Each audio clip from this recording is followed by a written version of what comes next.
Hello నమస్తే. రామ్ గోపాల్ వర్మ గారి ప్రపంచం రామోయిజంకి స్వాగతం. గత కొన్ని వారాల్లో ఎన్నో సాంఘిక సామాజిక అంశాలపై రామ్ గోపాల్ వర్మ గారి ఐడియాలజీ ఏంటో తెలుసుకుంటూ వచ్చాం. ఇవాళ మాట్లాడబోతున్న అంశం బహుశా మోస్ట్ బ్యాండ్ వర్డ్. ఈ పదం చెప్పంగానే అందరూ చెవులు మూసుకుంటారు, అమ్మో అంటారు.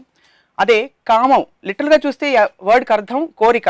కానీ కాంటెక్స్చువల్గా మనం వాడే దాన్ని బట్టి దీనికి శృంగారపరమైన కోరికతో ముడిపెట్టారు కనుక కామం అనగానే అందరూ ఇదొక పెద్ద సిన్ అన్నట్టు చూస్తారు, ముఖ్యంగా మన సమాజంలో. వర్మ గారు నమస్కారం అండి. మీరు ఒప్పుకుంటారా ఈ విషయం? కామం అంటే మీకు గుర్తొచ్చేది ఏంటి చెప్పండి. It is sex and basically the point ఏంటంటే మీరు చెప్పింది ఎంత కరెక్ట్. అది ఇప్పుడు సెక్స్ అనేది ఒక నేచర్లోంచి వచ్చింది. అది మనిషి క్రియేట్ చేయలేదు, ఒక పర్టికులర్ వ్యక్తి కానీ ఒక గ్రూప్ కానీ క్రియేట్ చేయలేదు. ఒక ఆపోజిట్ సెక్సెస్ మధ్యన అట్రాక్షన్ అనేది it is the basic Bain of existence, continuation of species అనే దానికి మోస్ట్ ఇంపార్టెంట్ థింగ్ అనేది అది. అప్పుడు కంటిన్యూషన్ ఆఫ్ స్పీసీస్ అనేది ఒక జంతువు అవ్వచ్చు, ఒక మనిషి అవ్వచ్చు, ఇంకొక ఏదైనా అవ్వచ్చు, వాళ్ళకి పిల్లలు పుట్టడంతో వాళ్ళకి ఒక ఏజ్ వచ్చేసి వాళ్ళు పోయిన తర్వాత స్పీసీస్ కంటిన్యూ అవ్వటానికి ఈజ్ ద పాయింట్. కానీ దానికి ఇన్సెంటివ్ కోసం సెక్షువల్ ప్లెజర్ అనేది నేచర్ క్రియేట్ చేసింది. ఎందుకంటే సెక్షువల్ ప్లెజర్ అనేది లేకపోతే ఒక అబ్బాయి అమ్మాయి కోపులేట్ చేయరు. సో వాళ్ళు they have sex for the purpose of the pleasure. దానితో ఒక బై ప్రోడక్ట్గా ఒక పిల్లోడో పుట్టడం అనేది జరుగుతుంది.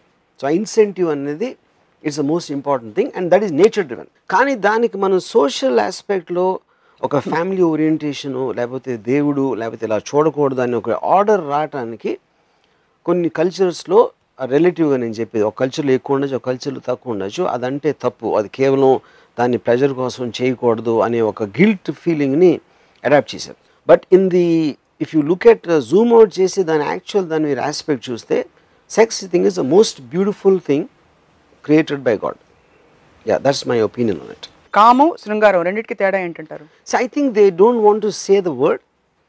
ఇప్పుడు నేను ఒక ఉదాహరణకి ఒక చాలా ఫేమస్ కేసు అయింది అమెరికాలో, కోర్ట్ కేసు. ఒక పర్టిక్యులర్ వర్డ్ అంటే అది నాకు ఛానల్లో అది అలౌ చేస్తారో నాకు తెలియదు అనే మాట వాడాడు ఒక రైటర్, చాలా ఫేమస్ రైటర్ అతను. దాని మీద దానికి ఒక కేసు పెడితే ఆ వర్డ్ వాడిన మొలాన ఒక అబ్సీనిటీ కిందకు వచ్చింది ఆ పర్టిక్యులర్ దాంట్లో. అప్పుడు లాయర్ ఏం ఆర్గ్యూ చేశాడంటే సెక్స్ అనేది వేరు, మేకింగ్ లవ్ అనేది వేరు, అనేది వేరు. ఈ వర్డ్లో ఉన్న ఒక ఏ లాంగ్వేజ్లో ఏ వర్డ్ అయినా మీకున్న ఒక ఫీలింగ్ని ఎక్స్ప్రెస్ చేస్తుంది. ఆ ఫీలింగ్ని ఎక్స్ప్రెస్ చేయడానికి మీరు ఈ వర్డ్ తప్పు అనుకుంటే మీరు వేరే వర్డ్ దాన్ని క్రియేట్ చేసేవాళ్ళు. కానీ ఆ ఫీలింగ్ని సప్రెస్ చేయడం అనేది ఒక ఇండివిజువల్ ఫ్రీడమ్ని సప్రెస్ చేయడం అవుతుంది. సో ఏ వర్డ్ అయినా దాంట్లో ఉన్న ఇంటెన్సిటీ బట్టి దాని వాల్యూ ఉంటుంది. కానీ word by it self can never be absent. Same thing thought also. ఒక మనిషికి ఒక మగవాడు ఒక అమ్మాయి మీద కోరిక వచ్చింది. ఆ కోరిక అనేది ఫీలింగ్. అది ఆ కోరికతోటి తన్ని వెళ్ళి ఏమైనా చేశాడా, తను బలవంతం చేశాడా అనేది ఒక క్రైమ్ అవుతుంది. ఇంకొక మనిషి ఫ్రీడమ్ అని మీరు దాన్ని ఆపేసినట్టు అవుతుంది. కానీ కోరిక అనేది ఫీలింగ్, అది పోవటం అనేది జరగదు. కోరికను కంట్రోల్ చేయటంలో మీకు ఒక బాధ్యత అనేది ఉంటుంది. కానీ ఆ కోరిక మీలో ఉన్నప్పుడు దానికి మీరు అనుభవించడం, ఆనందించడం అనేది తప్పు కాదని నా feeling. So forgive me for saying this. Emotional prostitution is not wrong. Mental prostitution is not first wrong. Of all, what is prostitution? Prostitution anede manaki I think it is just a word created oka moralistic aspect to legal aspect lo. Oka ante naaku inka gurtundi oka Dasanandra garu cinema anukonta, Murali Mohan Jayaswat garu Kalyani ana oka cinema. So tanu classical singer ayi playback singer cinema lo aithe పాటలు పాడినప్పుడు డబ్బులు ఇస్తారు అంటే Murali Mohan character ఒళ్ళు అమ్ముకోవటానికి గొంతు అమ్ముకోవటానికి తేడా ఏంటి అంటే మీలో ఉన్న ఒక కమర్షియల్ రీజన్ కోసం అమ్ముకుంటున్నారు అనేది you're looking down upon. That is a character what he says. కానీ అదే మీరు థాట్ ఎక్స్టెండ్ చేస్తే ప్రతి వాళ్ళకి ఒక పర్టికులర్ పవర్, మగవాడికి మసిల్స్ ఉంటాయి, లేకపోతే గన్ ఉంటుంది, లేకపోతే ఒక రకమైన మగవాడికి సాధించిన కొన్ని ఆస్పెక్ట్స్, అందుకని మనం మగవాడు అంటాం. ఆడుకున్న ఎట్రిబ్యూట్స్ అనేది తన వెల్త్. అమ్మాయికి తన సెక్షువాలిటీ, తన అందం, తనలో మగవాడు ఏమైతే కోరుకుంటాడో అది అమ్మాయి వెల్త్. సో ప్రతి ఒక్కళ్ళు ఆ వెల్త్ని ఇచ్చిపుచ్చుకోవటంలో మొత్తం సొసైటీ అంతా నడుస్తుంది. All that is a give and take, especially in a democratic free కంట్రీలో.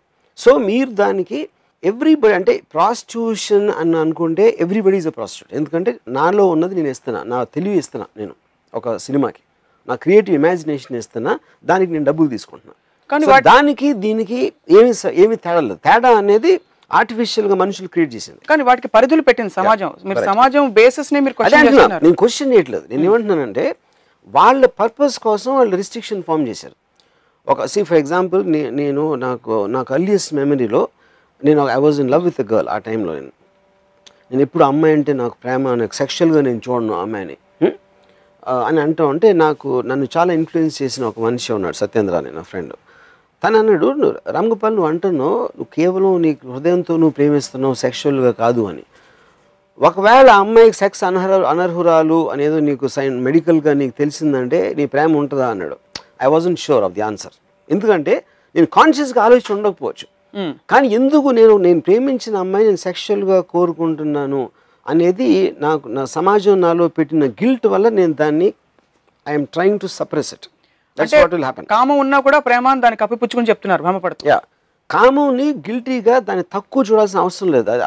That is actually much more noble than any other feeling అని నేను చెప్తున్నాను. వ్యూవర్స్కి చెప్పేది ఏంటంటే ఇన్ వన్ వర్డ్, గిల్ట్ లేకుండా సెక్స్ని ఎంజాయ్ చేయాలి. ఏంటి ఆ స్టేర్ నాకు అర్థం కాదు. I'm trying to observe what you're saying. Guilt లేకుండా అంటే అది ఎలా సాధ్యం? అది గిల్ట్, అదేదో తప్పు, అది ఇది అని అది ఎందుకు మీరు ఫీల్ అయ్యేదానికి అసలు ఎందుకు ఫీల్ అవుతున్నారో మిమ్మల్ని మీరు క్వశ్చన్ చేసుకుని దానికి ఆన్సర్ తెచ్చుకోవాలి. కానీ ఇది తప్పు, అలా చేసాడు, ఇది చేసాడు అని ఒక నీజర్కి ఎమోషనల్ రియాక్షన్స్ ఉండకూడదు. అది నేను చెప్పేది. భార్యాభర్తల బంధాలన్నీ ఇదైపోతున్నాయి చాలా సందర్భాల్లో. ఇంట్లో భార్యకు తెలియకుండా వెళ్ళి గిల్ట్ లేకుండా నేను వర్మ గారు చెప్పారు కదా ఇవాళ, అది ఎలాగో చేస్తారు. మనం చెప్పినా చేయకపోయినా వాళ్ళు చేస్తారు. ఎఫ్ఐఆర్స్ అనేది కామన్, మ్యారేజెస్ బ్రేకప్ అవడం కామన్, ఒక ఫిజికల్ రిలేషన్షిప్ అనేది వెళ్ళిపోవడం అనేది కామన్. అది మీరు నేను చెప్పినా చేయకపోయినా దానికి వేరే ఫ్యాక్టర్స్ ఉంటాయి. బేసిక్ పాయింట్ ఏంటంటే వీఆర్ టాకింగ్ అబౌట్ ఒక నేచర్ గివెన్ డిజైర్ని దానికి డ్యూ ప్లేస్ ఇచ్చి దాన్ని రెస్పెక్ట్ చేయాలి, కానీ దాన్ని కించపరిచి దానికి తక్కువగా చూడకూడదు. అది మెయిన్ పాయింట్. అది కేవలం మన చిన్నప్పటి నుంచి మన ఇందాక మీరు దీన్ని ఎపిసోడ్లో కామం అనగానే చెవులు మూసుకుంటారు, లేకపోతే ఒక షాక్ వచ్చేస్తుంది, ఒక బయట అనకూడని వర్డ్ అనేది ఒక ఇది వస్తుందని చెప్పారు కదా. ఎందుకంటే అది you're program to think like that.